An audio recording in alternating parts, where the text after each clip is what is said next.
Hi guys, and welcome to another episode of Kabir Considers. In this video, I'm going to react to why is there a CIA base in the middle of Australia? Why is there? I know the CIA, they operate under pretty much a cloak of darkness. They answer to relatively nobody apart from maybe the president, I guess. But Australia, why? Maybe because Australia, I know that a lot of Australians live on the coast. In the middle, it's extremely hot, so there's very few people around, so maybe it's a privacy thing. That would be my guess, but it just seems still kind of random. There's places in America that I imagine are quite sparsely populated. So yeah, this video is by Real Life Law. He always does a tremendous job of these kind of, complex kind of questions. So yeah, I know it's going to be a lot of fun to watch. Let's do it.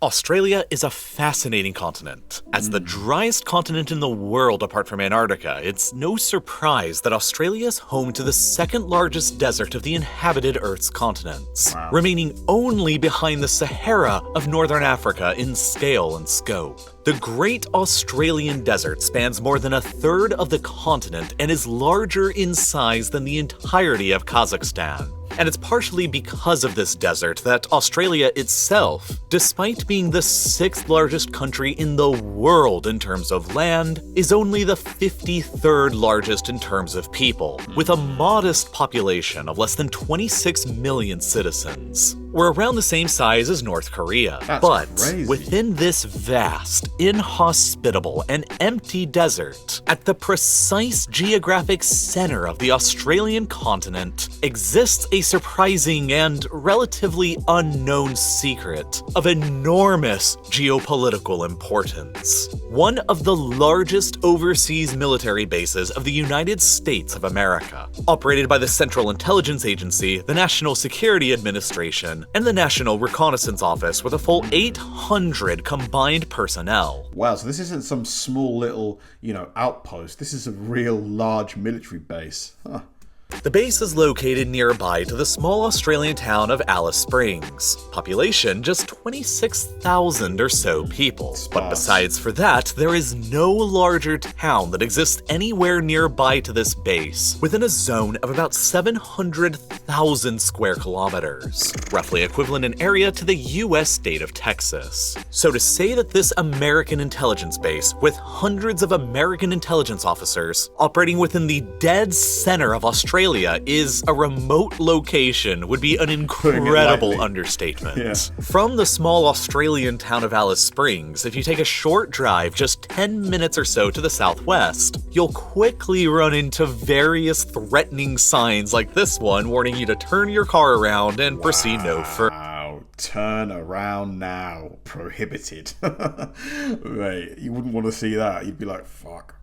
Or else face some vague consequences. Just beyond these signs is, of course, the top secret joint intelligence base of Pine Gap, run by both the American and Australian governments. And unless you've watched the Netflix series about this base going under the same name, you've probably never even heard of this place, or knew that such an important American operation existed in the middle of the Australian outback. What are they doing? And going under the more official codename of Project Rainfall, it has a very long and mysterious history here, going back decades into the past. You see, as the global Cold War between the United States and the Soviet Union intensified during the 1960s, both nations began sending up satellites into space. With the launching of the earliest intelligence-gathering satellites, there was a recognition that real-time command and control over these platforms were necessary, and data collection to monitor geopolitical adversaries from afar was required.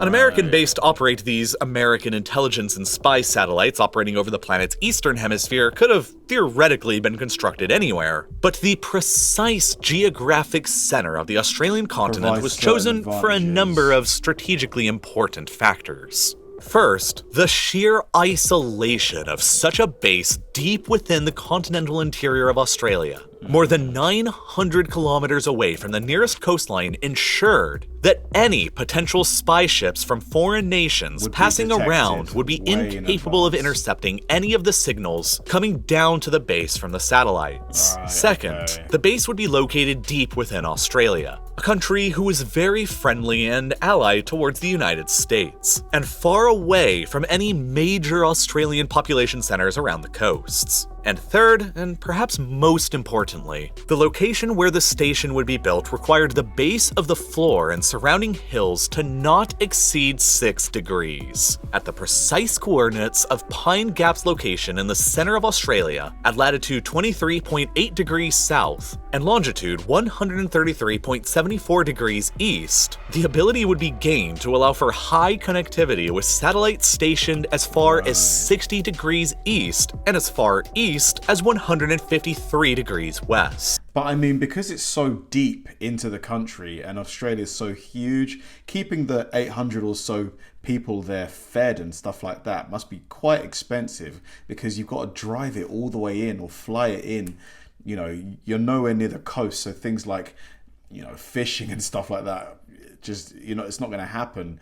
All of the food and stuff that they need has to be brought in. I wonder how much it costs to run that place on an annual basis. Effectively covering the entirety of China, North Korea, the Indian subcontinent, and a significant portion of the then Soviet Union. In short, it was a very logically chosen location to construct a satellite intelligence base at. And as a result, by late 1966, the American and Australian governments signed a treaty calling for the creation of a US satellite surveillance base in Australia, which eventually became the modern Pine Gap, where operations began in 1970 with the relocation of hundreds of American families to the center of the outback. But there was another, larger intelligence alliance at work here that led to the creation of the base as well. Known as the Five Eyes, this is an intelligence alliance of the UK, 5 major US, English-speaking Canada, democracies around the world of the United States, United Kingdom, Canada, Australia, and New Zealand. Created during the fires of the Second World War and expanded during the Cold War, this alliance structure enables all member states' intelligence agencies to easily cooperate with each other and share all of their worldwide data. As the Cold War continued to rage and new threats to the United States emerged, like the People's Republic of China, Vietnam, and later on, Iraq and Afghanistan, Pine Gap continued to play a pivotal role in providing intelligence while dramatically growing in size. I wonder how the Five Eyes initiative works with NATO, because all of those countries, apart from Australia and New Zealand, are part of NATO. So, I mean, they must still share the information with them, because there's going to be certain countries within NATO who have frictions with Australia and New Zealand. So how do they decide which information gets shared and stuff like that? It must be quite a sensitive alliance that they have in some way. To the point where today, it boasts nearly 40 separate antennas across the site and has operated at least 9 geosynchronous satellites owned by various US spy agencies over the past 45 years. Now, what makes these kinds of satellites uniquely well suited to the mission of intelligence gathering is that within a geosynchronous orbit, they travel in the same direction as the Earth's rotation, and therefore retain the exact same orbital period as that of the Earth's rotation, which effectively just means that they view the exact same portion of the Earth's surface at all times, as if they're sort of fixed in position on the map. This is in stark contrast to satellites that operate in lower Earth orbits, which circle around the planet often multiple times a day, and move at a relative pace much faster. One of the unique advantages of a geosynchronous orbit for a spy satellite is that within this range, it can see an enormous amount of the Earth's surface all at once. In fact, if you were to go and do all the math and run the calculations for this, it turns out to be just a tad bit less than half of the Earth's entire surface. This, of course, makes it incredibly easy for the spy satellite above to gather a vast amount of information from a very large area beneath it. And so today, there are 3 of these types of geosynchronous spy satellites known to be operated from Pine Gap, all at the same line of latitude. Orion 5 above the western Indian Ocean, Orion 7 at the western tip of the Indonesian island of Sumatra, and Orion 3 just west of the Indonesian island of Sulawesi. Each of these 3 geosynchronous satellites sit at an altitude of about 36,000 kilometers above the Earth's surface, at these precise coordinates, and they each collect an incredibly wide range of electronic signals from the Earth's surface beneath them. How do these spy satellites gather info though? Do they hack into like servers, databases and stuff? Is it more just like a camera that they zoom in on certain locations? Like, how do they actually get the info? Like, like radio communications, radar emissions, microwave transmissions, missile telemetry, satellite and cell phone transmissions, and even more. These 3 satellites effectively grant American intelligence agencies, and therefore the intelligence of all the Five Eyes member states, an incredible degree of satellite coverage across every single area of modern US critical strategic concern. From Western Africa, across the Middle East, Ukraine, Russia, Iran, Afghanistan, China, and North Korea. More than half of the Earth's surface outside of the polar regions. Once data from these regions is received by the satellites, their information is relayed via a signal back to the Pine Gap base in the center of Australia, then disseminated from there towards the various intelligence agencies of the Five Eyes member states, like the American CIA and British MI6. And while controversial at times, the American intelligence capabilities that are granted by satellite sites around the world like Pine Gap are unmatched by any other intelligence agency in the world. And while most of what— But I mean, that's just officially, right? Because how do we know that China or Russia haven't launched their own satellite systems under the guise of maybe just them being TV or radio satellites? You know, you can't really know that for sure, can you? these satellites do is top secret and highly classified. We all know that launching those satellites, maintaining them up there, and gathering all that data from the surface below is an incredibly difficult feat to accomplish. And if you're anything like me, then you're probably curious how satellites like these actually work, and more to the point, how anything actually works. Understanding the difficult to understand is the very essence of STEM fields. But for a lot of us, myself included, STEM subjects like engineering and math and make the seemingly impossible possible have never come as easy to understand. But luckily, we can all get our own little dose of scientific learning every day now from Brilliant. Whether you're looking— Super interesting video from Real Life Law.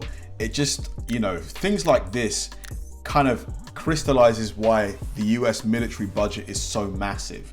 You know, when I think about, I think it's officially at $850 billion or something. Some speculate that it's up to $1 trillion. I think, where does that money go? Like, where is it all going? But then, you know, things like this, the Pine Gap facility, it must cost many millions to run that annually.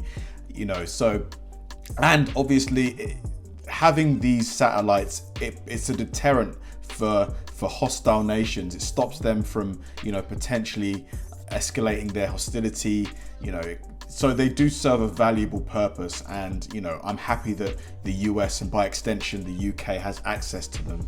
Really, really interesting stuff, man. Like, I love this sort of stuff, the kind of thing that unless you know what to look for, I would never know that this thing exists. Like, how would I know? I've got no exposure to the military, to the CIA or MI6, so I love these sorts of videos. If you guys know of any other equally interesting videos, shout them out to me, put them in the comments, send them to me on Instagram or via email. I'd love to watch them. Thanks for watching, guys, and I'll see you in the next one.